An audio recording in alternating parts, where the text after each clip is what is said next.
ಕಟ್ಟಲ ಕಾಲದಲ್ಲಿ ಅಚ್ಚಕಡೆ ಆತ ದಡಪ್ಪ ನಡ್ಬರ್ಕ ಹಾಕ್ರಕ್ಕ ಪಂಡು ನಿಮ್ಮ ಮನೆ ದೇವ್ರು ಉದೌದು ಅನ್ನಂಗಿಲ್ಲ ಕಾರ ಚಲೋ ಉದೌದು ಅನ್ನ ಇಲ್ಲ ನಮಸ್ಕಾರ ಮಾಡಿ ಹಿಂಗ ಹೋಗಕ್ಕ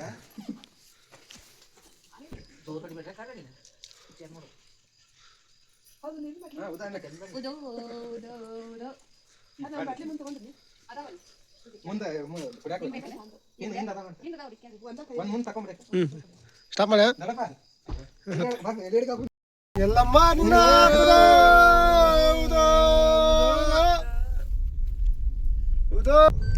hi guys, welcome back to my YouTube channel. ನೀವಾಗ ನೋಡ್ತಾ ಇರೋ ಲಾಗ್ನಲ್ಲಿ ಆಲ್ರೆಡಿ ನಿಮಗೆ ಗೊತ್ತಾಗಿರುತ್ತೆ ಸೊ ನಾವು ಯಾವ ಪ್ಲೇಸ್ಗೆ ಹೊರಟಿರೋದು ಅಂತ. ಸೊ ನೋಡಿ, ಇವಾಗ ನಾವು ಯಲ್ಲಮ್ಮನ ಗುಡ್ಡಕ್ಕೆ ಪಾದಯಾತ್ರೆ ಮಾಡ್ತಾ ಇರೋದು. ಸೊ ನಾವು ಇಲ್ಲಿ ಉಗರ್ಗೋಳದವರೆಗೂ ಕಾರಲ್ಲಿ ಬಂದುಬಿಟ್ಟು ಉಗರ್ಗೋಳದಿಂದ ನಾನು ಮತ್ತು ನಮ್ಮ ತಮ್ಮ ಪಾದಯಾತ್ರೆ ಮಾಡ್ತಾ ಇದ್ದೀವಿ.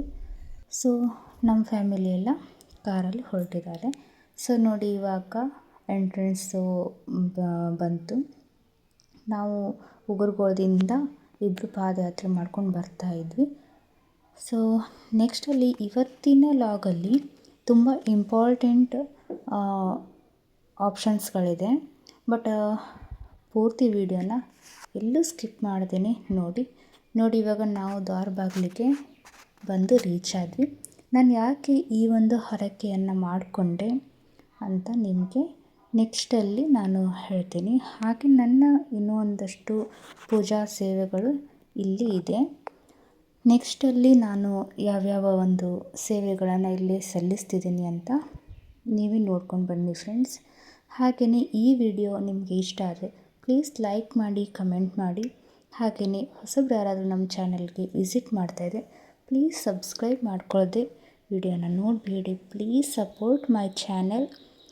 ಹಾಗೆಯೇ ನನ್ನ ಒಂದು ಆರಾಧ್ಯ ದೈವ ಯಲ್ಲಮ್ಮ. ಸೊ ಹಾಗಾಗಿ ನಾನು ಈ ಒಂದು ಸ್ಥಳದಲ್ಲಿ ಯಾವುದೇ ಒಂದು ಕಷ್ಟ ಇರಲಿ, ಏನೋ ಒಂದು ಅನಾರೋಗ್ಯದ ಪ್ರಾಬ್ಲಮ್ಸ್ ಆಗಿರಲಿ, ಏನೇ ಒಂದು ಇದು ಸಾಲ್ವ್ ಆಗೋದೇ ಇಲ್ವೇನೋ ಅನ್ನೋವಂಥ ಸಿಚುವೇಶನ್ ನಮಗೆ ಬಂದಾಗ ನಾನು ಈ ದೇವಿಗೆ ಹರಕೆಯನ್ನು ಕಟ್ಕೊಳ್ತಾ ಇರ್ತೀನಿ. ಇಲ್ಲಿ ನಾನು ಮಾಡ್ಕೊಂಡಿರೋ ಹರಕೆ ನನಗೆ ಯಾವಾಗಲೂ ಸಕ್ಸಸ್ ಕೊಡ್ತಾ ಇದೆ. ಇದು ನಿಮಗೆ ಗೊತ್ತಿರುತ್ತೆ, ಇಲ್ಲಿ ನಮ್ಮ ಪೂಜಾರ ಮನೆ ಅಂತ ಹೇಳ್ತಾರೆ. ಏನಂದರೆ ಮನೆ ದೇವರು ನಮಗೆ ಇದು ಯಲ್ಲಮ್ಮ. ಇವಾಗ ನಾವು ಕೂತ್ಕೊಂಡಿರೋ ಅಂಥದ್ದು ಮನೆ ನಮ್ಮ ಊರಿನ ಪೂಜಾರಿ ಅವರ ಮನೆ. ಸೊ ನಾವಿಲ್ಲಿ ಏನಾದರೂ ಫಂಕ್ಷನ್ಗಳನ್ನು ಮಾಡಿಕೊಳ್ಬೇಕು, ಆಮೇಲೆ ಮಕ್ಕಳದೇನಾದ್ರು ಜವಳಗಳನ್ನು ಇಳಿಸೋದಿದ್ರೆ ಇದೇ ಮನೆಯಲ್ಲೇ ಮಾಡೋದು. ಸೊ ಬನ್ನಿ, ಇವಾಗ ನೆಕ್ಸ್ಟ್ ಪ್ರೋಗ್ರಾಮ್ ರೆಡಿ ಹಾಕ್ಕೊಂಡು ಬಂದಿದ್ದೀನಿ. ಸೊ ನೆಕ್ಸ್ಟಲ್ಲಿ ಇವಾಗ ನಾವು ಎನಿಗೊಂಡ ಅಂತ ಹೇಳಿಬಿಟ್ಟು ಇಲ್ಲಿ ಇದೆ. ಎಲ್ಲರೂ ಬಂದವರೆಲ್ಲ ಇಲ್ಲಿ ಸ್ನಾನ ಮಾಡಿ ನೆಕ್ಸ್ಟಲ್ಲಿ ದೇವರಿಗೆ ದರ್ಶನಕ್ಕೆ ಹೋಗ್ತಾರೆ. ಸೊ ಸ್ನಾನ ಮಾಡೋಕ್ಕೆ ಬೇರೆ ಪ್ಲೇಸ್ ಕೂಡ ಇದೆ ಇಲ್ಲಿ. ಆದರೆ ನಾನು ಇಲ್ಲಿ ದೇವಿಗೆ ಹರಕೆ ಮಾಡ್ಕೊಂಡಿರೋದ್ರಿಂದ ದೀಡ್ ನಮಸ್ಕಾರವನ್ನು ಹಾಕ್ತಾಯಿದ್ದೀನಿ. ಸೊ ಹಾಗಾಗಿ ಇಲ್ಲಿ ಸ್ನಾನ ಮಾಡದೇ ಇರೋರು ಇಲ್ಲಿ ಬಂದು ನಿಂತ್ಕೊಂಡ್ರೆ ಸ್ವಲ್ಪ ಅಲ್ಲಿ ನೀರನ್ನು ಸಿಂಪಡಿಸ್ತಾರೆ.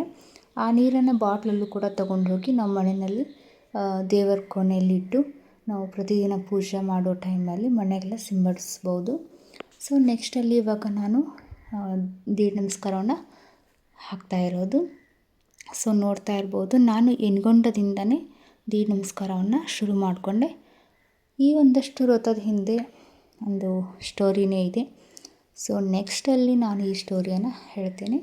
ಸೊ ವಿಡಿಯೋನ ಈ ಒಂದು ಡೀಟೈಲಾಗಿ ಯಾಕೆ ನಾನು ಮಾಡ್ತಾಯಿದ್ದೀನಿ ಅಂತ ಕೇಳಿದರೆ, ನನಗೆ ಈ ಒಂದು ಸನ್ನಿಧಿಯಲ್ಲಿ ಸಾಕಷ್ಟು ಒಳ್ಳೆಯದನ್ನು ದೇವಿ ಮಾಡಿದ್ದು. ಹಾಗಾಗಿ ನಾನು ಈ ಒಂದು ಸನ್ನಿಧಿನ ತುಂಬಾ ನಂಬ್ತೀನಿ. ಹಾಗೆ ನಮ್ಮ ಮನೆ ದೇವರು ಕೂಡ ಈ ಒಂದು ಯಲ್ಲಮ್ಮ ಹೌದು. ಅದರಲ್ಲೂ ಈ ಸೌದತ್ತಿ ಯಲ್ಲಮ್ಮ ಅಂದರೆ ಯಾರಿಗೆ ಗೊತ್ತಿಲ್ಲ ಹೇಳಿ. ಸೊ ಹಾಗೆಯೇ ತುಂಬಾ ದೂರ ಅನಿಸುತ್ತೆ. ನಾನು ನಡ್ಕೊಂಡು ಕೂಡ ಬಂದಿದ್ದೆ ಅಲ್ವಾ, ಹಾಗಾಗಿ ಬೆಟ್ಟ ಏರ್ಕೊಂಡು ಬಂದು ನನಗೆ ಸೇವೆ ಮಾಡಬೇಕಾದ್ರೆ ಸ್ವಲ್ಪ ಕಷ್ಟ ಅನಿಸ್ತಾಯಿತ್ತು. ಬಟ್ ಆದರೂ ಕೂಡ ನನಗೆ ಖುಷಿಯಲ್ಲಿ ಯಾವುದು ಕಷ್ಟ ಅಂತ ಆ ಸಮಯಕ್ಕೆ ಅನ್ನಿಸ್ಲಿಲ್ಲ. ತುಂಬಾ ಖುಷಿ ಇತ್ತು ನನಗೆ ಈ ಒಂದು ಸೇವೆಯನ್ನು ಮಾಡಬೇಕಾದ್ರೆ. ನೋಡಿ, ಸಿಕ್ಕಾಪಟ್ಟೆ ಜನ ಕೂಡ ಇಲ್ಲಿ ಸೇರಿತ್ತು. ಹಾಗೆಯೇ ಇವಾಗ ಅಮ್ಮನ ಜಾತ್ರೆ ಅಂದರೆ 12 ತಿಂಗಳು ಇದು ಇದೇ ಥರನೇ ರಶ್ ಆಗಿ ಇದ್ದಿರುತ್ತೆ. ಬಟ್ ಇವಾಗ ಸ್ವಲ್ಪ ಜಾಸ್ತಿನೇ ರಶ್ ಆಗುತ್ತೆ. ನೆಕ್ಸ್ಟಲ್ಲಿ ಇಲ್ಲಿ ಅಡ್ಡಲಿಗೆ ಎಲ್ಲ ತುಂಬಿಸ್ತಾರೆ. ಎಲ್ಲಮ್ಮನ ಪಡ್ಡಲಿಗೆ ಅಂತ ಹೇಳ್ತಾರೆ ನೋಡಿ. ಆ ಒಂದು ಪಡ್ಡಲಿಗೆ ನಮ್ಮ ಮನೆಯಲ್ಲೂ ಕೂಡ ಇದೆ. ನಾವು ಕೂಡ ಆ ಪದ್ಧತಿಯನ್ನು ಪಾಲಿಸ್ತೀವಿ. ಸೊ ನನ್ನ ಈ ಎಲ್ಲ ಸೇವೆಗಳನ್ನು ಮುಗಿಸಿದ ನಂತರ ಇವಾಗ ನೋಡಿ ಇಲ್ಲಿ ಬರಬೇಕಾಗತ್ತೆ. ಇಲ್ಲಿ ಬಂದರೆ ನಮಗೆ ನಮ್ಮ ಒಂದು ಏನು ದೀಡ್ ನಮಸ್ಕಾರ ಎಲ್ಲ ಮುಗೀತಲ್ವ, ಇಲ್ಲಿ ಬಂದ ನಂತರ ಇಲ್ಲಿ ಒಂದು ಸ್ವಲ್ಪ ನಾವು ಮನಸ್ಸಲ್ಲಿ ಬೇಡ್ಕೊಳ್ಬೇಕು. ಹರಕೆಗಳನ್ನ ಯಾರು ಮಾಡ್ತಾ ಇರ್ತಾರೆ ನೋಡಿ, ಅವ್ರಿಗೆ ಇಲ್ಲಿ ನಿಂದಿಸ್ಬಿಟ್ಟು ನೆಕ್ಸ್ಟಲ್ಲಿ ಒಂದಷ್ಟು ದೃಷ್ಟಿಗಳನ್ನ ತೆಗೆಯೋದೆಲ್ಲ ಮಾಡ್ತಾರೆ. ಸೊ ನೋಡಿ, ಇವಾಗ ನಾನು ಈ ಪ್ಲೇಸ್ ಹತ್ತಿರ ಬರ್ತಾಯಿದ್ದೀನಿ. ಸೊ ತುಂಬಾ ರಶ್ ಆಗಿತ್ತು. ನಮಗೆ ಕ್ಯೂ ಅಲ್ಲೂ ಕೂಡ ಸಿಕ್ಕಾಪಟ್ಟೆ ಟೈಮು 2.5 ಗಂಟೆ ನಾವು ಕ್ಯೂ ಅಲ್ಲಿ ಕೂಡ ನಿಂತ್ಕೊಂಡಿದ್ವಿ. ಆಲ್ಮೋಸ್ಟ್ ನಾವು ಬೆಳಗ್ಗೆ ನೀವು ಮನೆ ಬಿಟ್ಟಿರೋವಂಥ ಟೈಮು ಕೂಡ ನಿಮ್ಗೆ ಗೊತ್ತು. ಯಾಕೆಂದರೆ ನಾವು ಅರ್ಲಿ ಮಾರ್ನಿಂಗೆ ಮನೆಯನ್ನು ಬಿಟ್ಟಿದ್ವಿ. ಇನ್ನೂ ಕತ್ತಲೆ ಇತ್ತು. 5 ಗಂಟೆ ಅಂದರೆ ನಾವು ಮನೆಯನ್ನು ಬಿಟ್ಟಿದ್ದು. ಸೊ ನೆಕ್ಸ್ಟಲ್ಲಿ ನಾವು ಬಂದು ಮತ್ತು ಪಾದಯಾತ್ರೆಯನ್ನೆಲ್ಲ ಮಾಡಿಕೊಂಡು ಅಂದರೆ ಸ್ವಲ್ಪ ಲೇಟಾಗಿತ್ತು. ಸೊ ನೆಕ್ಸ್ಟಲ್ಲಿ ನೋಡ್ತಾ ಇರ್ಬೋದು, ನಮ್ಮ ಒಂದು ಹರಕೆ ಇವಾಗ ಕಂಪ್ಲೀಟ್ ಆಗ್ತಾಯಿದೆ.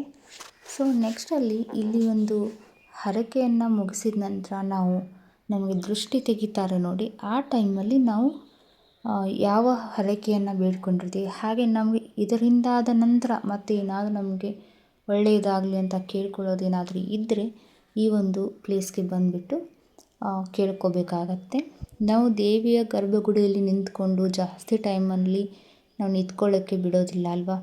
ಸೊ ಹಾಗಾಗಿ ನಾವು ಏನೇ ಹರಕೆ ಮಾಡ್ಕೊಳ್ಬೇಕಿದ್ರೂ ಕೂಡ ಇವಾಗ ಇಲ್ಲಿ ನಾವು ಹರಕೆನ ಮಾಡ್ಕೊಳ್ಬೋದು. ಸೊ ನಾವು ದೇಹ ನಮಸ್ಕಾರ ಹಾಕುವಾಗ ಈ ಥರ ಒಂದು ಲಿಂಬೆ ಹಣ್ಣನ್ನು ನೀರಿಗೆ ಮುಟ್ಟಿಸ್ಬಿಟ್ಟು ಕಣ್ಣಿಗೆ ಹಚ್ಚುವಂಥ ಪದ್ಧತಿ ಕೂಡ ಇದೆ. ಸೊ ಇವಾಗ ನಮ್ಮ ಒಂದು ಹರಕೆ ಕಂಪ್ಲೀಟಾಗಿ ಆರಾಮವಾಗಿ ಮುಗ್ದಾಯಿತು. ಇವಾಗ ಇಲ್ಲಿ ನಾವು ಬಂದುಬಿಟ್ಟು ದೇವಿಗೆ ಬೇಡ್ಕೊಳ್ಬೇಕು. ನಮ್ಮ ಕಷ್ಟಗಳೇನೇ ಇದ್ದಿರಲಿ ಎಲ್ಲವನ್ನೂ ನಾವು ಬೇಡ್ಕೊಳ್ಬೇಕಾಗತ್ತೆ. ಹಾಗೆಯೇ ಈ ಒಂದು ಹರಕೆ ಯಾಕೆ ನಾನು ಮಾಡಿದೆ ಅಂತ ಹೇಳ್ತೀನಿ ಸ್ನೇಹಿತರೆ. ನಮ್ಮ ಅಮ್ಮನಿಗೆ ಅಂದರೆ ನನ್ನ ತಾಯಿಗೆ ಹುಷಾರಿಲ್ಲದೆ ಇರೋದ್ರಿಂದ ನಾನು ಅವ್ರಿಗೆ ಹುಷಾರಾದರೆ ಈ ಒಂದು ಪಾದಯಾತ್ರೆಯನ್ನು ಮಾಡ್ತೀನಿ ಅಂತ ಕೂಡ ಬೇಡ್ಕೊಂಡಿದ್ದೆ. ಸೊ ನೋಡಿ, ಇವಾಗ ಲಿಂಬೆ ಹಣ್ಣನ್ನು ಕೈಯಲ್ಲಿ ಕೊಟ್ಟು ನಮ್ಮ ಮನಸ್ಸಲ್ಲಿರುವಂಥದ್ದನ್ನು ಬೇಡ್ಕೊಳ್ಳೋಕೆ ಹೇಳ್ತಾರೆ. ಸೊ ಆ ಟೈಮಲ್ಲಿ ನಾವು ಇಲ್ಲಿ ಬೇಡ್ಕೊಳ್ಬೇಕಾಗತ್ತೆ.